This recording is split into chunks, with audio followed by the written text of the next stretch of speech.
뉴스룸이 끝나면 시작합니다. 뉴스는 이야기가 되고 진실로 소통합니다. 뉴스에서 한 걸음 더. JTBC 소셜 라이브.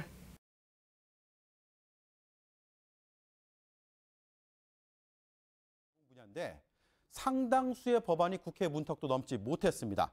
박근혜 정권이 그만큼 국회와 소통을 하지 않았기 때문이라는 분석을 정치 전문가들은 했습니다. 네, 근데 정부 입장에서는 목표를 높게 잡은 게 뭐가 문제냐, 의지의 표시를 한 거 아니냐, 이렇게 반론을 할 수 있지 않겠습니까? 경제부 총리가 그런 얘기 했잖아요. 방향은 잘 잡았다. 네. 그래서 실패로 볼 수는 없다라는 얘기를 했는데 물론 통계라는 게 여러 가지 대외 변수가 있기 때문에 네. 그것만으로 경제를 잘했다 못했다를 단적으로 평가할 수는 없습니다. 하지만 정부가 내세운 목표치가 있습니다. 그 목표가 높고 낮음을 떠나서 그 목표와 통계가 오히려 반대 방향으로 나타났다는 게 문제고요. 이런 수치 외에도요. 현 정부의 경제 기조가 오락가락했다. 결국 적절한 정책으로 제때 이어지지 못했다는 평가도 나옵니다. 정권 초기에 정책 추진력을 가져야 될 시기에 어떤 방향성을 갖지 못했다. 실제로는 정권 중반기에는 일반적인 비판에도 불구하고 방향성이 있었던 건 사실입니다. 그런데 방향성을 정책으로 집행하거나 실행하는 데는 이루지 못했다. 네, 실패라는 비판에 동의할 수 없다는 경제수장의 발언에 동의하기가 어렵군요. 팩트체크 오대영 기자였습니다.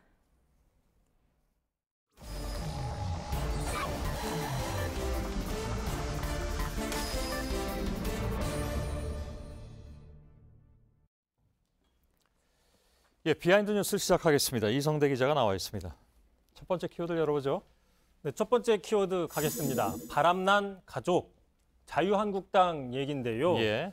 자, 당내 삼성동 친박계에 대한 반발이 지금 커져가는 가운데 그동안 목소리를 좀 자제하고 있던 나경원 의원이 이들은 해당 행위를 하고 있으니까 강력하게 징계를 해야 된다 이렇게 요구를 했습니다. 예.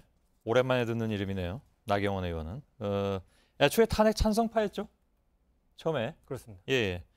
바른정당행이 점쳐졌었는데 한국당 내에 남아서 여론이 분분하기도 했습니다. 반기문 전 총장을 돕겠다고 했다가 불출마하는 바람에 좀 난감해지기도 했었고. 그렇죠?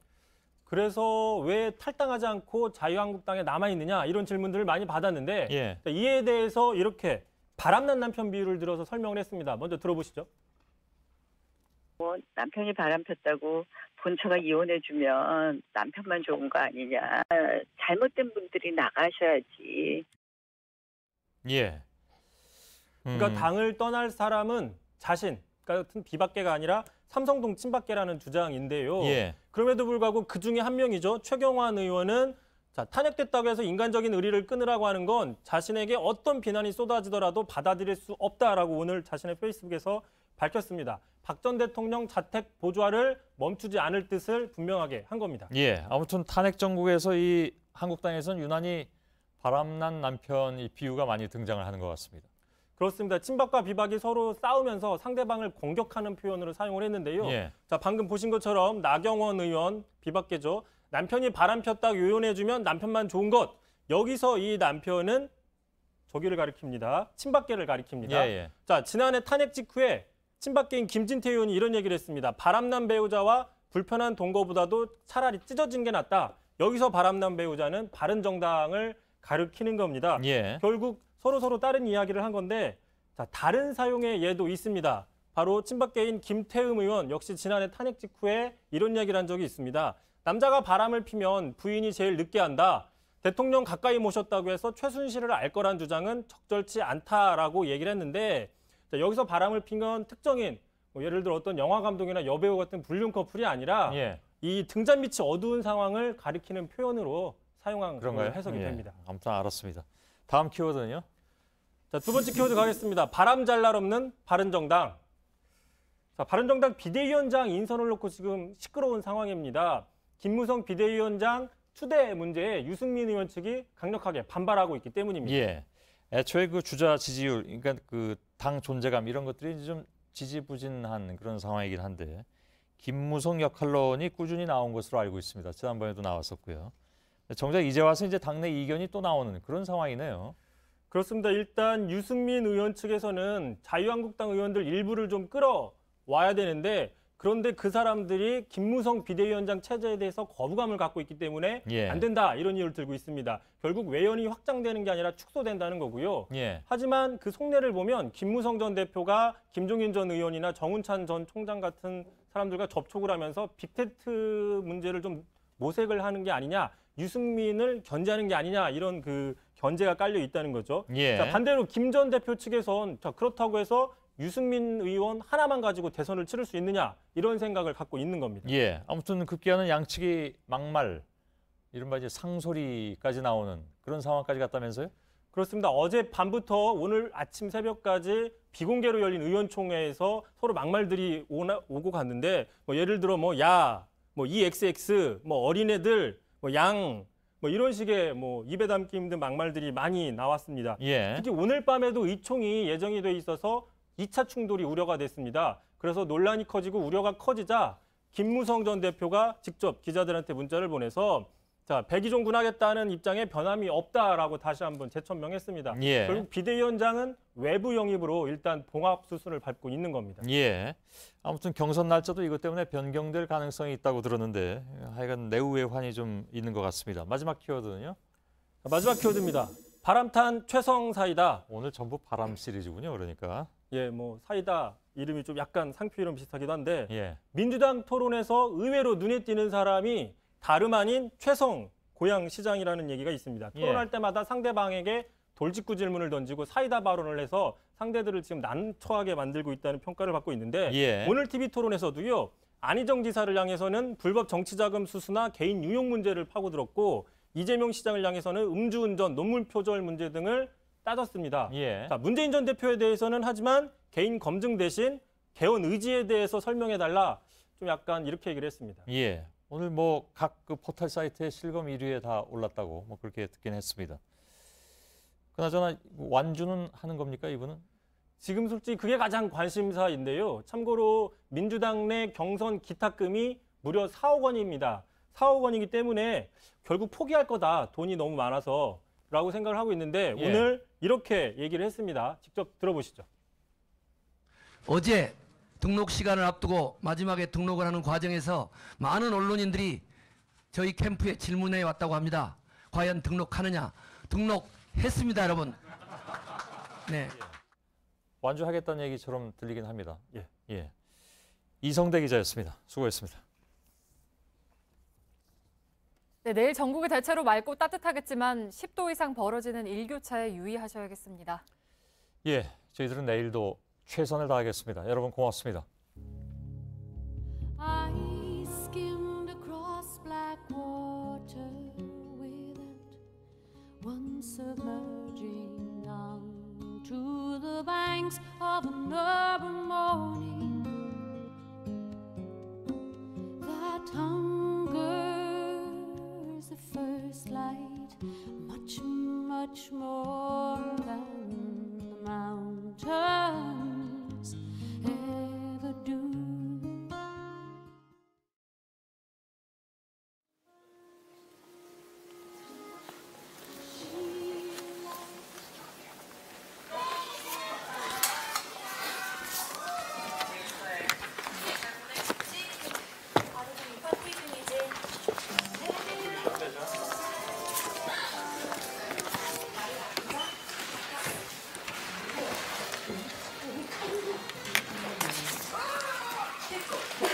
소셜 라이브를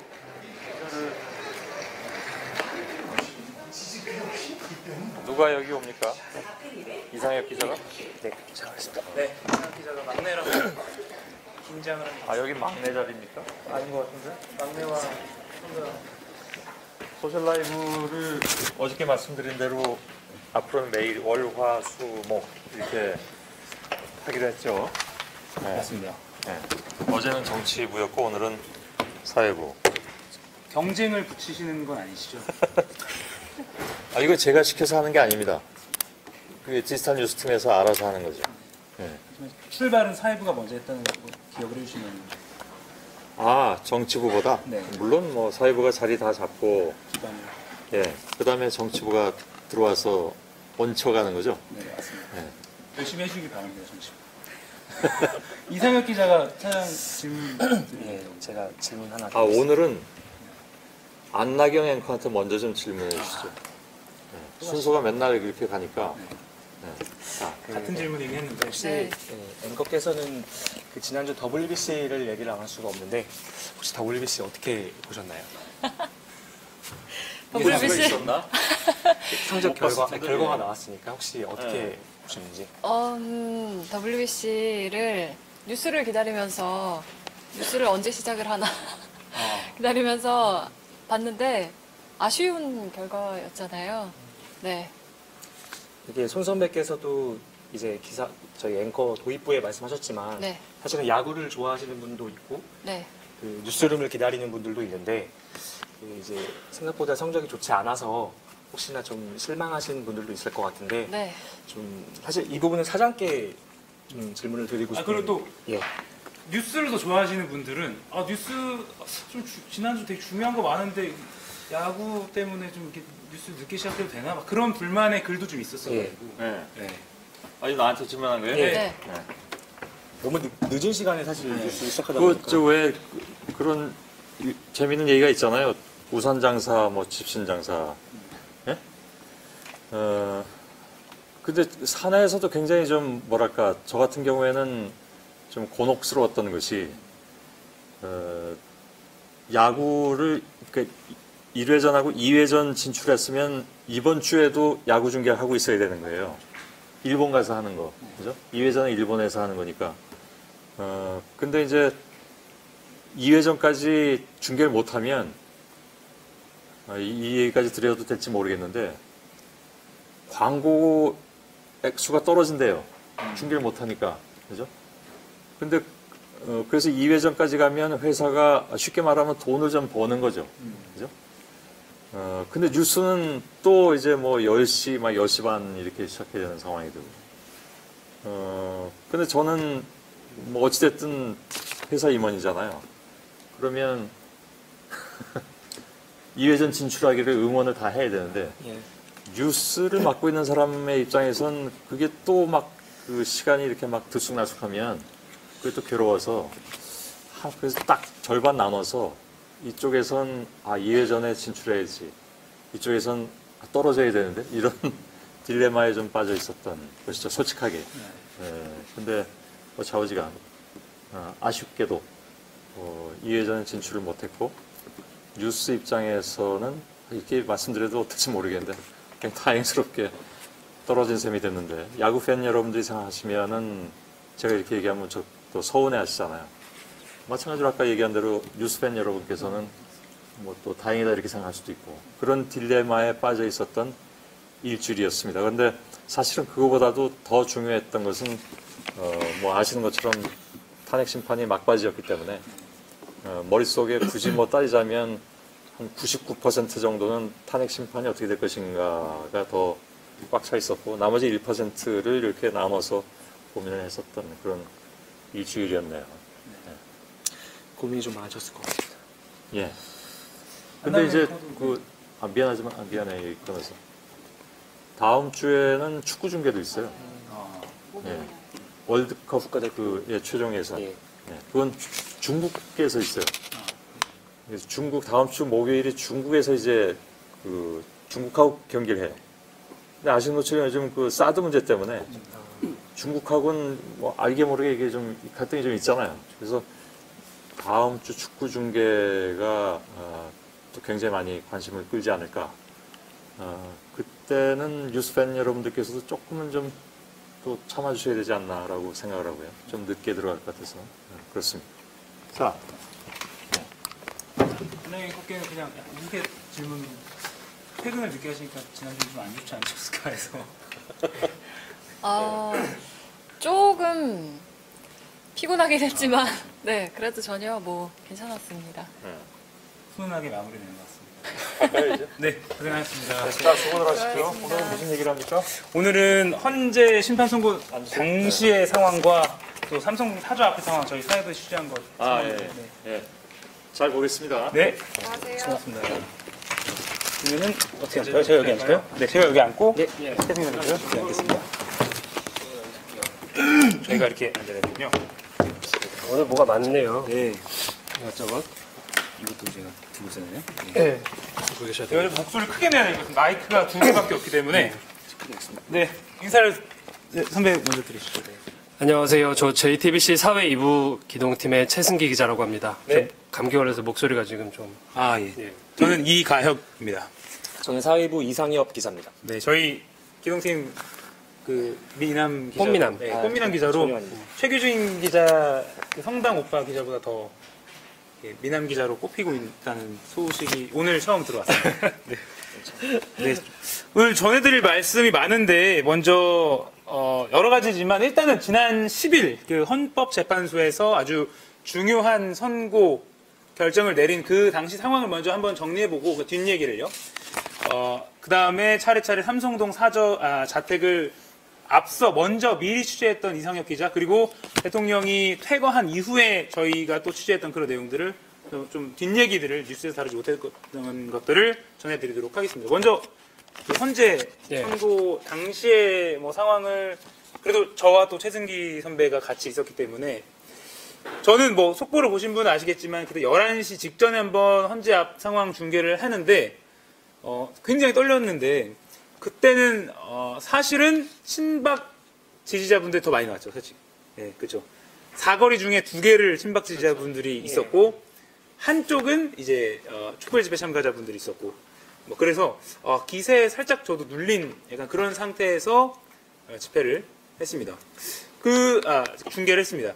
그리고 나서 사실은 많은 언론에서 결정문이 한 1시간, 뭐 1시간 반쯤까지도 되지 않을까라고 했는데 20분 만에. 예.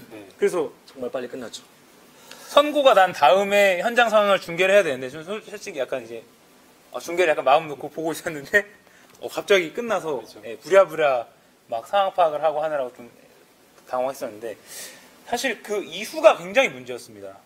정말로 사실 뭐 최악의 상황이라고 표현할 정도 그냥 그런 집회를 취재했을 때 거의 느낀 최악의 상황이었는데 집회 취재 경험이 많으신 우리 최승희 선배 보시기에 그때 굉장히 밑에도 막 그렇죠. 이게 처음에는 선고가 딱 박근혜 대통령을 파면한다.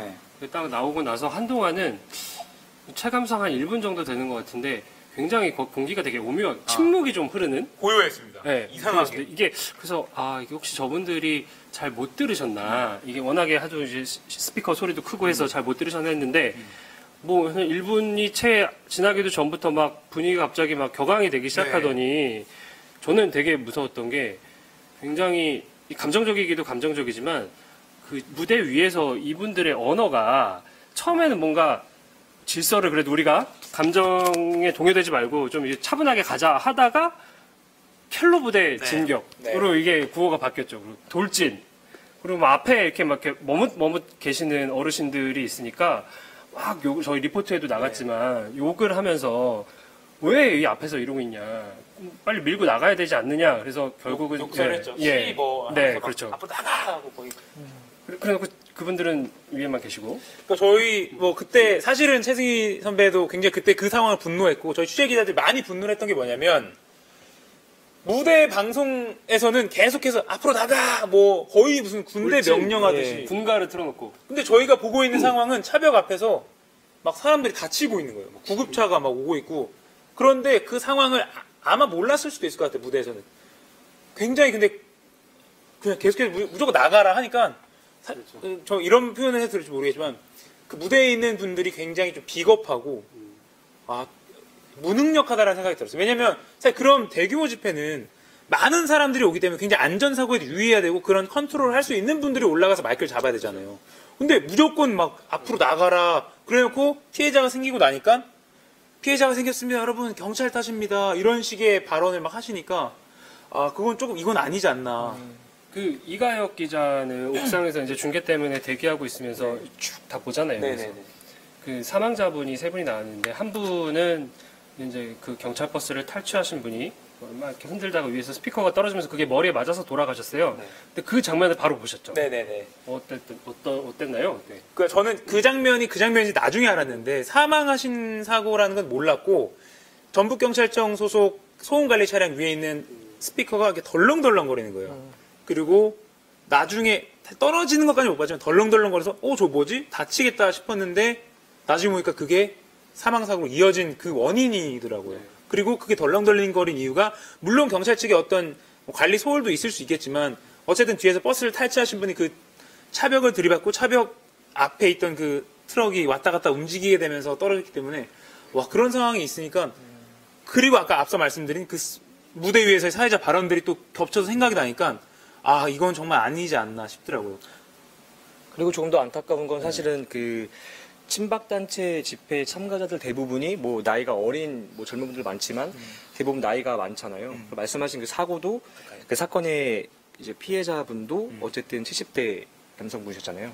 그래서 그런 거 보면서 되게 좀 많이 안타까운 마음이 들더라고요. 그리고 이 사진도 제가 직접 스마트폰으로 찍은 건데 한 5, 60대 되는 남성분이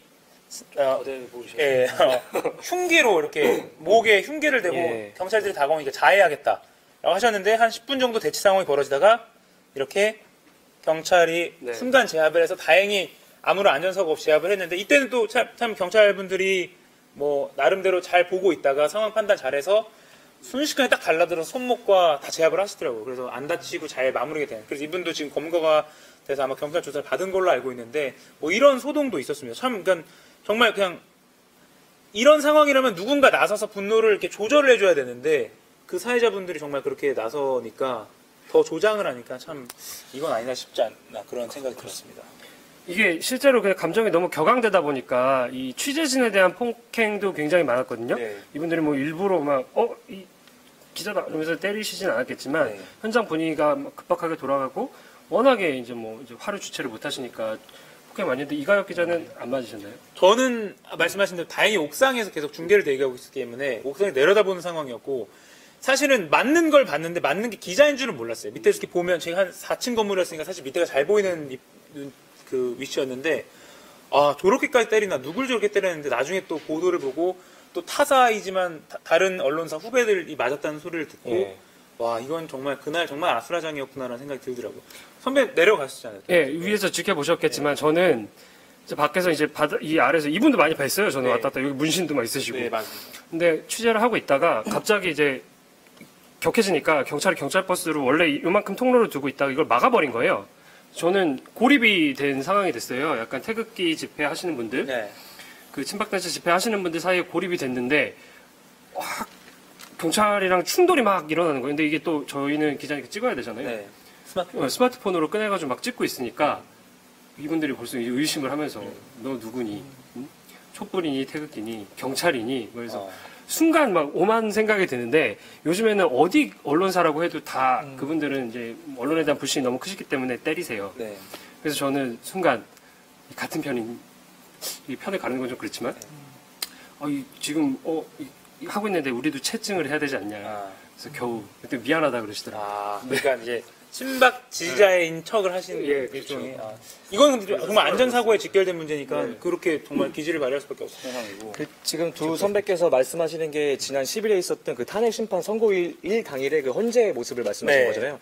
그 당시에 저는 그 삼성동 자택에 있었는데 그 아무래도 물론 그 전날부터 계속 대기는 하고 있었지만 과연 대통령이 이제 인용이 되느냐 뭐 이제 기각이 되느냐 해서 이제 많이 기자들도 대기를 하고 있었던 상황인데 근데 사실 이상엽 기자는 삼성동 자택 취재를 사실은 그 이전부터 한 2, 3주 전부터 하고 있었잖아요.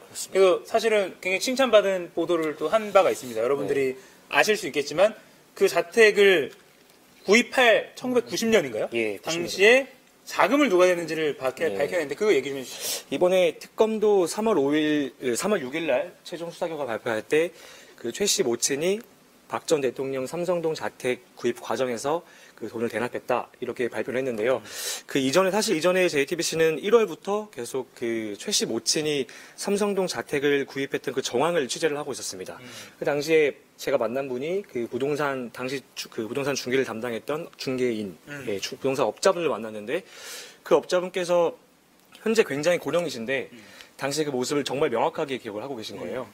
그 최씨모친 임선희 씨가 그 박근혜 전 대통령의 주민등록증을 직접 가지고 와서 본인이 이렇게 쓰면 된다. 이 사람이 살 거니까 이렇게 쓰면 된다. 해서 부동산 중개인이 당시에 그 주민등록증을 보고 직접 이렇게 증빙을 썼던 그런 얘기인데.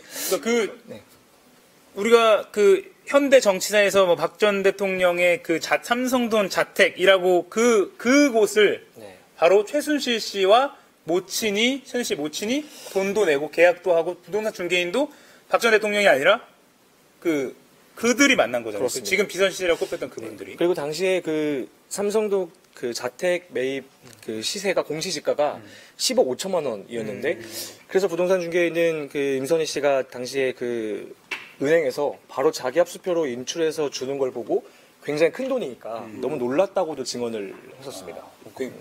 뭐 좀 힘 있는 사람이구나라고 싶었겠네요.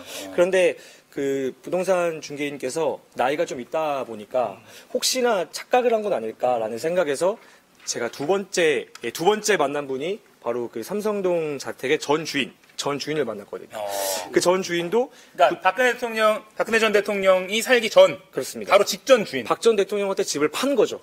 예. 그런데 그분께서도 부동산 중개인이 말씀하셨던 것처럼 똑같이 임선희 씨가 나타나서 본인을 박근혜 고모라고 소개를 하고 계약을 주도했던 것으로 기억을 명확하게 하고 임선희 있습니다. 씨는 최순실 씨의 그렇습니다. 모친입니다. 네. 그러니까 지금 이상한 기자가 지금 목소리 좀 잘 안 들리실 텐데 지금 크게 말씀해 주면 좋겠는데 박 전 대통령이 삼성 사저를 중개한 그 부동산 중개인 그리고 전 주인 다 만난 겁니다 지금. 그래서 굉장히 좀 자랑스럽게 생각했던 그 보도 그게 나왔던 거죠. 그래서 여기 보시면 이게 당시 계약서인데요. 여기 보시면 이제 좀 한자로 되어 있는데 90년 당시 계약서죠? 그렇습니다. 네. 계약금부터 중도금은 6월 19일 날 지불이 됐고 잔액금까지 해서 총 이제 잔액금이 10억 5천만 원이 1990년 7월 7일에 이제 지불이 됐다. 90년에 10억 5천만 원. 네, 정말 저택. 굉장히 큰 돈이죠. 그리고 밑에 보시면 제가 일부 좀 가렸는데 보시면 박근혜 이름이 명확하게 나오고요. 있네요. 예, 도장까지 나오죠. 그 당시에 그래서 굉장히 놀랐다는 거예요. 그 박 전 대통령이 살 집이고 또 당시에는 박정희 대통령의 딸이었고 영예였기 때문에 굉장히 놀랐다고 말씀을 계속 하셨습니다. 근데 이게 이 취재가 그리고 그 보도가 중요했던 게 뭐냐면 그러니까 그때부터 정말 최순실 씨가 그때부터 90년부터 집을 대신 사줄 정도였다. 네. 그런 의미가 있는 거죠. 그렇죠. 결국은 박 전 대통령하고 최 씨 일가가 경제적으로 좀 공동체였다. 이익 공유 관계다. 이렇게 좀 볼 수 있는 단초가 됐던 것 같습니다. 그리고 그때 보도에 나왔는데 이상한 기자한테 많이 말을 해줬잖아요. 그 당시에 최순실 씨가 집주인과 그 부동산 중개인한테 했던 행동들이나 태도에 대해서 좀 보도에서도 담지 못한 것들이 좀 있잖아요. 그 얘기 좀 해주시죠. 정제해서. 기사에 담지 못했는데 한 가지 좀 기억에 남는 부분은 그 당시에 삼성동 집 전 주인의 가족이 그러니까 처남이죠. 처남이 당시에 집사 역할을 좀 하셨는데 그 전에 계약이 이루어지기 전에 최태민 씨랑 임선희 씨가 직접 와서 뭐 어르신이 살 거다. 그러니 며칠 후에 오면 뭐 집을 좀 소개해 달라. 이렇게 설명을 했다는 거예요. 그래서 당시에 가족분들은 이제 생각을 하기에 어르신이라고 하니까 굉장히 뭐 전 국무총리쯤 되는구나라고 생각을 했다는 거예요. 그런데 며칠 뒤에 온 사람이 이제 박근혜 전 대통령과 최순실 씨였던 거죠. 그래서 뭐 당시 영예였으니까 사실은 그래서 오자마자 집 소개를 하는데 그 사실 지금의 모습과 크게 다르지 않은 최순실 씨의 모습을 봤다는 거거든요. 예를 들어서 집 소개를 하는데 그 박근혜 전 대통령 옆에서 계속 그 집 소개를 중간에 자르면서 자, 다음이요 했다는 거예요. 그래서 박근혜 전 대통령이 말을 해도 그 말을 계속 중간에 자르는 이제. 그러니까 상황을 상상을 해보면 그 전 집주인이 그렇죠. 이제 집을 사러 온 사람이 보러 왔으니까 여기는 창문이고 뭐 볕이 잘 들고요. 뭐 이쪽은 뭐 남향이고요. 뭐 여기 부엌에 물 잘 나오고요. 뭐 이런 걸 했을 거 아니에요. 그렇습니다. 그런 거 하는데 최순실 씨가 다음이요. 이거 너무 여기 됐어요? 설명 기니까 됐어요. 이렇게. 굉장히 무례한 모습에 너무 당황을 했다고 가족분들이 말씀을 하시더라고요. 그 이상엽 기자 참 안 그 얘기했던 것 중에서 저 좀 재밌었던 게 그 집 구조가 좀 독특한 면이 있다면서요? 예, 그 삼성동 집 전주인께서 말씀하신 게 그 집을 굉장히 팔기가 아까웠다는 거예요. 왜냐하면 그 약간 그 방공의식이 조금 있었던 분이라 오래전 분이라 네네네. 그 이제 지하에 대피 시설이 있었다는 거예요. 그리고 1층과 2층이 이제 똑같은 구조였는데 당시에 박근혜 전 대통령이 그 이전에 임선희 씨가 집을 보고 나서 그런 말씀을 하셨대요. 그런 말을 했대요. 그 이제 1, 2층 구조가 같아서 손님을 받기에 굉장히 좋은 것 같다. 그리고 뭐 지하 대피 시설도 잘 돼 있어서 좋다. 이런 얘기를 했다고 하더라고요. 그래서 지금 보시면 지금 이 사진이 이제 이게 방송이 안 나온 사진이죠? 그렇습니다. 예. 지금 그 소셜 스토리를 통해서 최초 공개되는 이게 박 전 대통령 정원입니다. 정원. 전 예. 주인이 살던 때 제공해 주신 사진이죠. 예. 전 주인의 사진입니다. 지금 정원이고 네. 이거는 이제 뭐 요게 그 아까 말씀드린 처남. 그러니까 집사. 이 뒤에 그 집이네요, 지금. 예, 집 소개를 담당했던 분인 거죠. 예.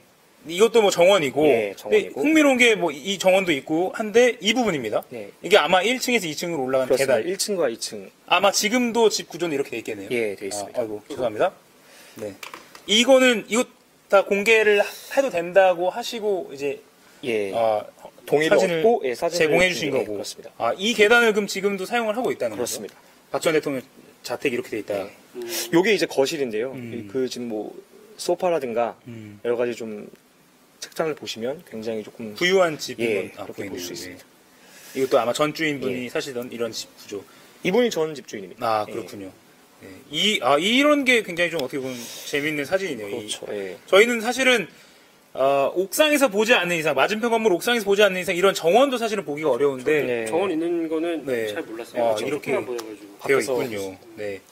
그래서 이상엽 기자는 헌재 결정이 나기 전에 최순실 씨가 박 전 대통령의 삼성 자택을 사는데 거의 뭐 그냥 이름을 받아서 샀다는 거를 보도를 했습니다. 예. 이제 그리고 나서 이제 우리 최승민 선배도 강남을 담당하고 있기 때문에 삼성동이 강남구잖아요. 그렇죠. 그래서 삼성동 자택 앞에서 오늘도 어제도 아마 내일도 아마 내일도 네. 계셨는데 아수라장이었습니다. 역시. 그러니까 우리가 헌재 앞에서 봤던 그런 모습이 축소판으로 그 삼성동 이면도로 차 한 대가 겨우 지나갈 만한 그 이면도로 앞에서 벌어지고 있는데 지금도 한번 좀 상황을 좀 설명해 주세요. 뉴스에 안 나온 것으로 해서 왜 이렇게 옥상을 보면서 소리를 지르는 것인지 궁금합니다. 그 보시면 이게 항상 뭐 이런 큰 사건이 터지고 이거는 박 전 대통령이 이제 사저로 들어가는 이 과정부터 다 생중계가 됐잖아요. 청와대에서부터 여기까지 오는 과정. 네. 취재 경쟁이 굉장히 이제 치열하게 붙는데 이제 방송사들은 위에서 찍을 부감이라고 하는데 그 그림이 필요하니까 근처에 빌딩 그 건물주분들이랑 이제 협의를 해가지고 일정 금액을 주고 옥상을 대여를 합니다. 아마 이 장면이죠. 예. 이게 지금 박 전 대통령 자택이 여기 있다면 맞은편 건물에 이렇게 어떤 방송사 이렇게 막 크레인도 설치하고 이렇게 있네요. 네. 아마 이런 걸 보고 지금 밑에서 이렇게 항의를 하고 있는 거죠. 이렇게 있는데 이게 왜 그런지는 모르겠는데 이제 아래 계신 친박단체 분들이 이 위에 계시는 분들이 저희 JTBC 아니냐. JTBC 아니냐. 그래서 아래서부터 그렇게 이 입에 담지 못할 욕들을 하세요. 왜 위를 막 이 삿대질을 하시고 막 소리를 지르면서 목이 쉬실 정도로 막 하면서 욕을 하시는데 이분들이 실제로 못 내려오기도 했어요. 왜냐면 내려오면은 이 앞에 되게 이 이면도로가 좁거든요. 차가 한 대가 겨우 지나갈 정도고 여기가 지금 인도인데 다 막혀 있으니까 이 지지자분들이 이 앞에서 막 다 막고 있는 바람에 실제로 갇혀서 못 내려오고 막 거의 감금되다시피 뭐 이랬다고도 합니다. 그 지지자분들이 말씀하시는 게 사실은 위에서 이렇게 뭐 카메라 촬영 장비를 설치해서 내려다볼 경우에 너무 대통령 그 정원 자택 정원 나오니까 사생활 침해가 아니냐 이렇게 말씀들을 하시더라고요. 어쨌든 그 부분은 뭐 방송사 방송을 보시는 분들은 아시겠지만 뭐 이렇게 뭐 무슨 뭐 어디죠? 거실 유리를 막 당겨서 찍거나 뭐 그런 것은 저는 못 봤는데 뭐 어쨌든 너무나 항의가 심했고 실제로 폭행 비슷한 것도 많이 이어지고 있고 해서 사실은 취재가 뭐 저희 언론사뿐만 아니라 뭐 다 쉽지 않은 상황이긴 합니다. 예. 아니 뭐 오늘 제가 리포트에도 좀 짧게 하긴 했지만 제가 걱정되는 게 요 바로 뒤편에 초등학교가 있어요. 예. 초등학교가 있는데 박근혜 전 대통령 사저 자택 바로 옆에 후문이 있는데 그 후문을 지금 폐쇄를 해놓은 상태입니다. 워낙에 경찰도 많고 기자도 많고 이제 친박단체 분들이 많이 나와 계시니까 폐쇄를 해서 이 애들이 정문을 통해 가지고 이렇게 돌아서 이제 이 길을 통해서 올라오는데 너무 위험한 거예요. 가보시면 알겠지만 들리는 거는 이제 뭐 이제 감정이 격해질 때는 거의 절반 정도는 욕이고 막 좁아가지고 애들이 차도로 밀려나고 막 이러는데 그게 되게 좀 안쓰럽기도 하고 좀 위험하더라고요. 막 실제로는 막 차 오는데 일로 뛰어가고 뭐 오늘도 계속 그랬었거든요. 뭐 어제도 차가 지나가는데 한 친박 지지자분께서 경찰을 밀어서 경찰이 그 차에 부딪혀서 쓰러져서 그 60대 남성은 바로 공무집행 방해와 폭행죄로 체포되기도 했고 뭐 그런 아수라장이라 사실 저희가 다니기에도 그러니까 뭐 맞고 이런 걸 떠나서 막 차가 지나가는데 그런 걸 인지를 못하고 이렇게 좁은 골목 지나가야 되니까 위험한데 초등학생 그리고 초등학생 그 학부모들은 얼마나 또 걱정이 되겠습니까? 그리고 최승희 선배 리포트에서 볼 수 있었지만 그 고프로를 이제 아이 몸에 착용시켜서 직접 아이들이 바라볼 때 그 친박 집회 모습은 어떤지 봤잖아요.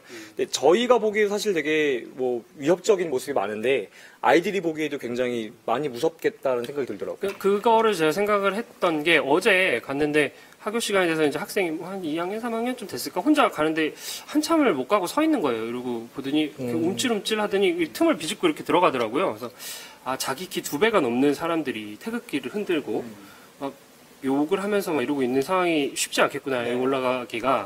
그 생각이 들어서 오늘 리포트를 했었고 이건 뭔가요? 이런 걸 흔들고 지금도? 네. 뭐 이건 특별히 뭐 다 설명 안 드려도 다 아실 건데. 그리고 또 저희가 삼성사주 앞에서 뉴스로는 안 다뤘습니다. 이상엽 기자가 또 누군가 이렇게 따라간 그 2번의 경우가 있습니다. 2명. 한 명은 누구죠?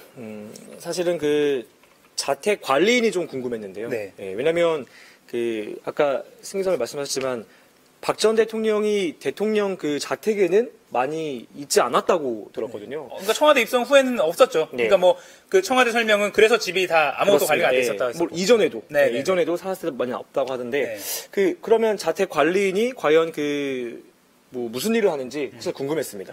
그런데 이제 전 대통령이 자택에 도착한 이후에 그 관리인이 집을 나서는 일이 하나 있었는데요. 그래서 뭐 어떤 일을 하는지 궁금해서 좀 이제 제가 따라가 보니까 혼자 쫓아갔죠. 이상엽 기자 혼자. 제가 혼자 따라가 보니까 단독으로. 단독 취재. 철물점 3곳을 갔는데 2곳에서는 앞서간 2곳에서는 그 원하는 제품이 없어서 그냥 돌아왔다는 거예요. 근데 마지막 철물점에서 그 싱크대 수도꼭지를 사갔다고 하더라고요. 그래서 아마도 그 너무 오랫동안 그 자택이 비어 있었으니까 사실은 그 싱크대도 사용할 수 없었던 여건인 건지 그렇군요.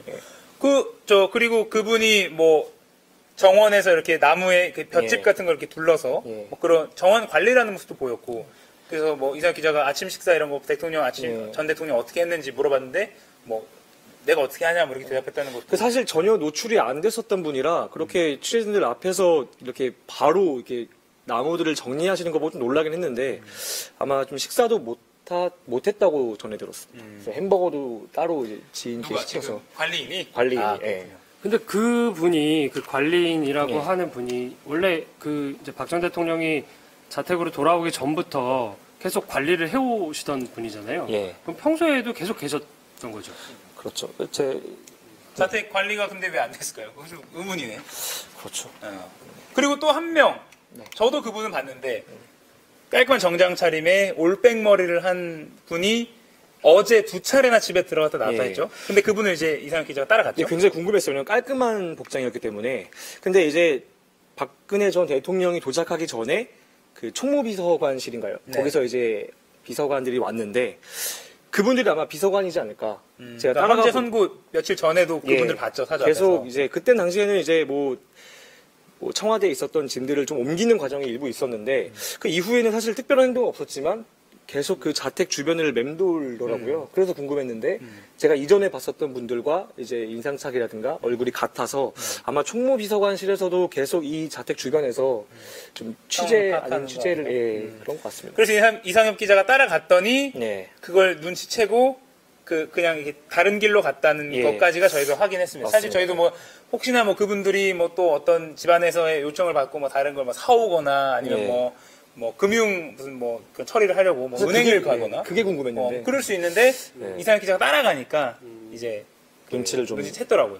그래서 실패한 취재였는데 이상엽 기자가 너무 잘생겨서 한 번에 기억이 잘 남아서 미행을 실패한 건지 잘 모르겠습니다. 근데 제가 그분들이 따라가서 절대 안 걸렸을 네, 안 텐데. 걸렸을 텐데. 네. 네, 이거 너무 100명 중에 100명 흔한 거의 얼굴이야. 좀 아닙니다.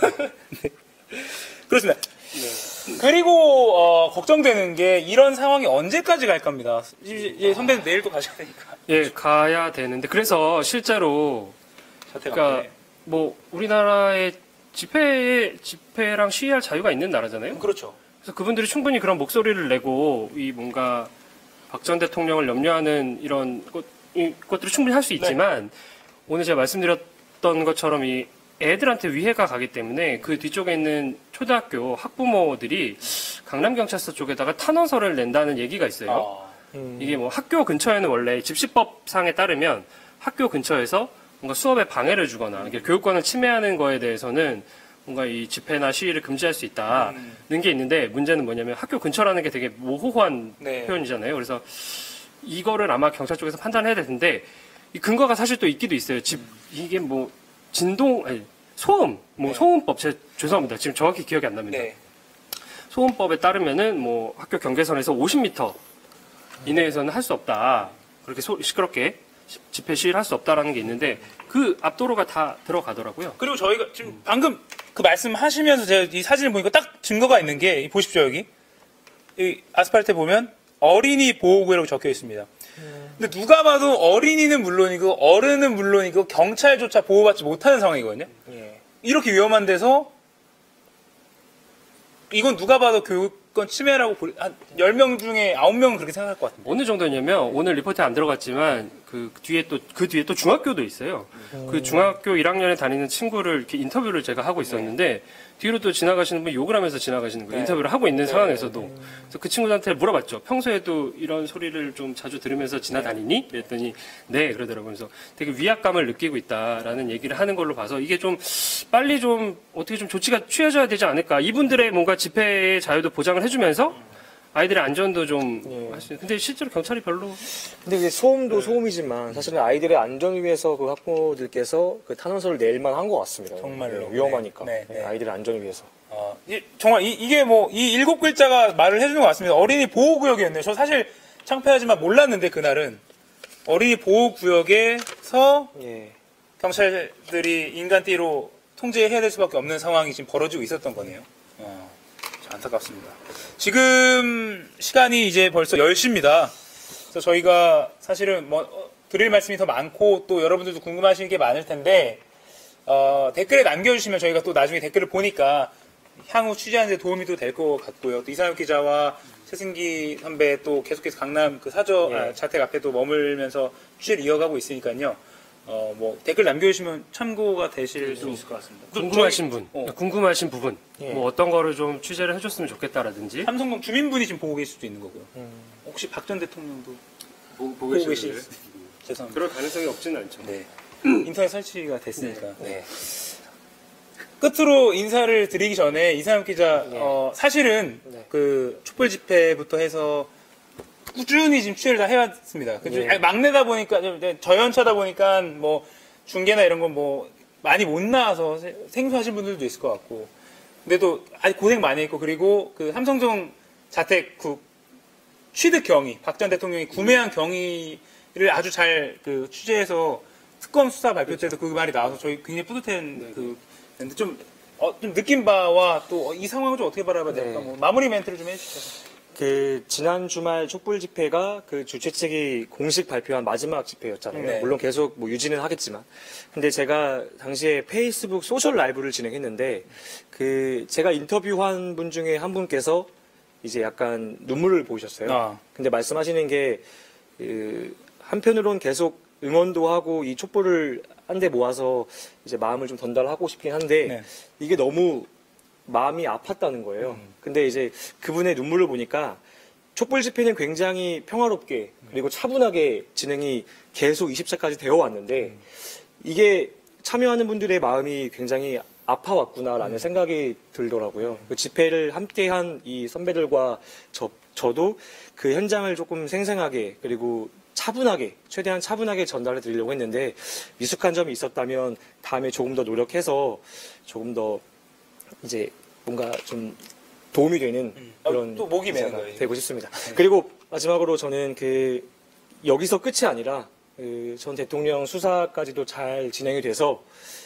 뭔가 이 아픈 마음들을 조금 풀어줬으면 좋겠습니다. 네. 그리고 저도 마무리 발언하고 최은희 선배 발언하시죠. 네. 네, 당연입니다. 네. 당연입니다. 저는 이제 저 자택 앞 상황을 생각을 해보면 자택 앞에서 내려와 소리 지르십니다. 옥상을 보고 내려와. 근데 제가 박 전 대통령이라면 내려와가 밖에 상황을 잘 모를 거니까 밖을 못 쳐다보니까 나한테 하는 소린가? 이렇게 약간 착각할 것 같아요. 그러니까 내 지지자들이 모였다고 하는데 왜 저렇게 소란스럽지? 라고 할 수도 있을 것 같아요. 그러니까 지금 그분들 앞에 삼성동 사저 앞에 자택 앞에 모인 분들이 정말 만약에 박 전 대통령을 지지하는 마음이라면 지금 하시는 행동들이 과연 지지자로서 하는 행동이 맞을지가 정말 궁금하거든요. 왜냐하면 그 지지자분들을 바라보는 언론의 시선뿐만 아니라 대부분의 시민들의 시선이 저러니 탄핵 인용이 됐지 뭐 이런 반응이란 말이에요. 왜 탄핵이 인용이 돼야 되는지를 저분들이 보여준다 뭐 이런 비판을 굉장히 가하고 있단 말이죠. 그러니까 진짜 지지자라면 그런 방법보다는 다른 방법을 하셔야 되는 거 아닌가. 예를 들면 아까 검찰 수사 얘기했지만 검찰 수사를 받으러 박 전 대통령이 나올 때 뭐 막 경찰을 막고 이런 것도 우려가 나오잖아요. 그런 게 아니라 받으시라, 떳떳하게 받으시고 지금 빨리 해결할 건 해결하고 진실은 밝혀진다고 본인이 메시지를 전달하셨으니 밝힐 게 있으면 검찰에서 밝히시고 빨리 이 상황을 정리합시다. 우리 지지자들이 지지해 줄 테니 우리가 더 이상 이렇게 거래해서 하는 게 아니라 표심으로 얘기할 수 있는 거고요. 그러니까 정말 정당한 방법으로 우리가 지지를 할 수 있게 하려면 정당하게 그분이 수사를 받게 해야 되는 것이고 할 텐데 지금 그 지지자분들이라는 분들이 정말 지지자분들인지 아니면 고도의 안티인지 그분들이 하는 행동을 제3자가 바라봤을 때 과연 정말 지지자 행동, 제가 봤을 땐 지지자분들이 하는 행동이 아닌 것 같아요. 뭔가 좀 단단히 착각하고 계신 게 아닌가라고 조심스럽게 말씀드려봅니다. 저도 마무리 발언을 해야 한다고 하니까 저는 계속해서 1년의 과정을 지켜보면서 되게 가장 화가 났던 거는 아까 이가혁 기자랑도 얘기했지만 무대 위에서 뭔가 선동을 하는 사람들이었단 말이에요. 선동을 하는 사람들이고 거기에는 변호사들도 있었고 정치인도 있었고 되게 여러 가지 여러 부류의 사람들이 있었지만 이 정치인들이 되게 저는 어떻게 보면은 좀 저래도 되나 정치인이 뭔가 이 포용을 좀 하고 화합을 해야 되는데 근데 제가 이런 생각 갖고 있었는데 얼마 전에 TV 토론을 보다가 유시민 작가가 하는 얘기가 정치인이 거기에 가는 게 왜 뭐가 나쁘냐? 뭐가 나쁘냐? 정치인들은 자기 목소리를 들어주고 자기한테 표를 줄 사람들한테 가는 거다. 그래서 유권자들은 나중에 표로 판단을 하면 된다. 이런 일련의 처음 2014년부터 쭉 온 과정들을 보면 정말 투표를 열심히 해야겠다라는 생각이. 장미 대선 이런 얘기 나오잖아요. 얼마 안 남았습니다. 이 수사도 이제 또 열심히 일은 또 한 축으로 가겠지만 열심히 또 투표를 해야 되겠다는 생각을 다시 한번 마무리 발언으로. 앞뒤가 안 맞는데요? 아니 잘 맞습니다. 네티즌분들 잘 이해하셨을 것 같습니다. 네, 저희 소셜 라이브, 소셜 스토리 10시 5분이고 10시 5분까지 늦은 시간까지 봐주셔서 감사하고요.